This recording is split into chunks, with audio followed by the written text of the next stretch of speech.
Be ready. 5 seconds.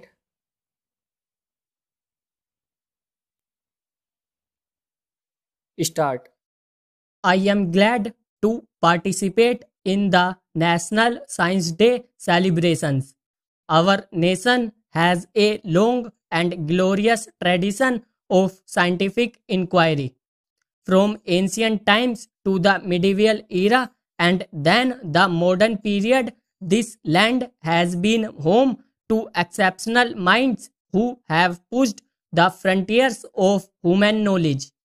Their works form a rich treasure of our scientific and cultural heritage. Since independence, India has placed special emphasis on promotion of scientific temper. Our constitution itself has enshrined this attitude as a fundamental duty. It is thus the duty of every citizen of India to develop the scientific temper, humanism, and the spirit of inquiry and reform. How did the National Science Day celebrations start? I was told that the Department of Science and Technology received a letter from a science enthusiastic suggesting celebration of a National Scientist Day on the lines of the National Teachers Day. Acting on this suggestion, the central government decided to celebrate the National Science Day from 1987. The day chosen was February 28.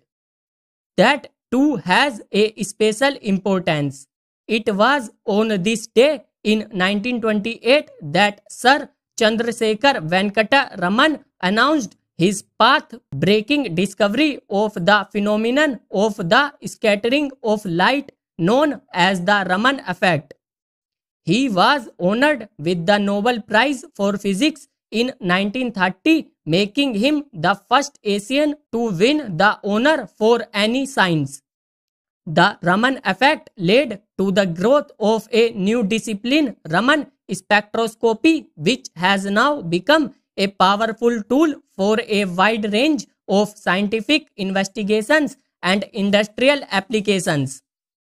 I gather India today stands third after China and the US in terms of the number of publications in Science Citation Index journals.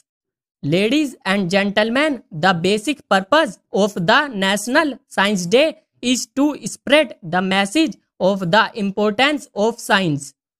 There are two aspects to it: science in itself as quest for pure knowledge and science in society as a tool for enhancing the quality of life. Both are, of course, interlinked as scientific attitude is common to them.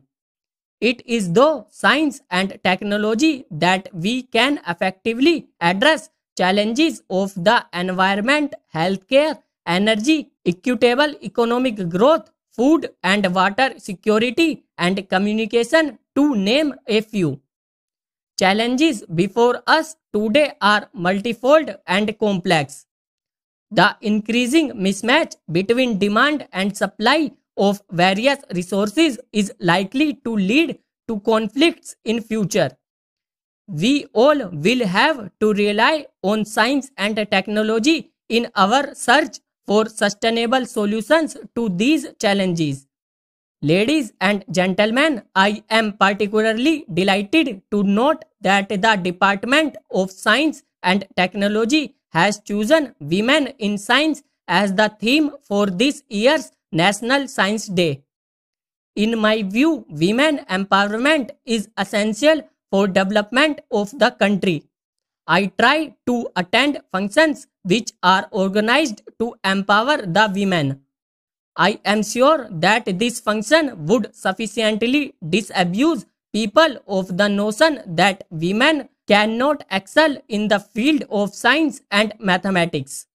This platform would also spur meaningful discussions, debates, and result-oriented actions across the nation on this important and urgent matter. Many women have been making impressive contribution in the field of science and technology in India. In my recent visit to Sriharikota Range of ISRO, I came across a woman scientist too dedicated to the Chandrayaan project that she was left her 6-month-old son with her parents and joined the mission. ISRO's Mars orbit mission, known as Mangalyaan, is also an inspiring example of women's capabilities in the areas of science. I also have had the opportunity of conferring an honorary doctorate on Dr. Tessie Thomas, who is known as the Missile Woman of India. Despite the presence of such highly motivated women scientists, India's R&D workforce has less than 15% women compared to the global average of 30% according to a National Task Force report. Numbers are no different in science and technology teaching institutions. Only a small percentage of women who study science go on to make a successful career and contribute to this field. In order to encourage women to take to higher studies in science, I have substantially enhanced the representation of women in central universities as visitors nominee. This step is taken to create a favorable environment of higher studies and employment in faculty position for women. On today's occasion, I am also delighted to launch 3 new initiatives for gender advancement and equality in our academic and R&D institutions. The first is called Gender Advancement for Transforming Institutions, or GATI. It will assess the progress made by participating institutions in gender advancement based on well-defined parameters. The second initiative is an online portal for science and technology resources for women. It will provide information on government schemes, scholarship, fellowships, career counseling, and details of subject area experts from various disciplines. The third initiative, called Vigyan Jyoti, is to create a level playing field for the meritorious girls in high schools to pursue science, technology, engineering, and mathematics in higher education. I commend the efforts of the Ministry of Science and Technology and Earth Sciences under the leadership of Dr. Harshvardhan.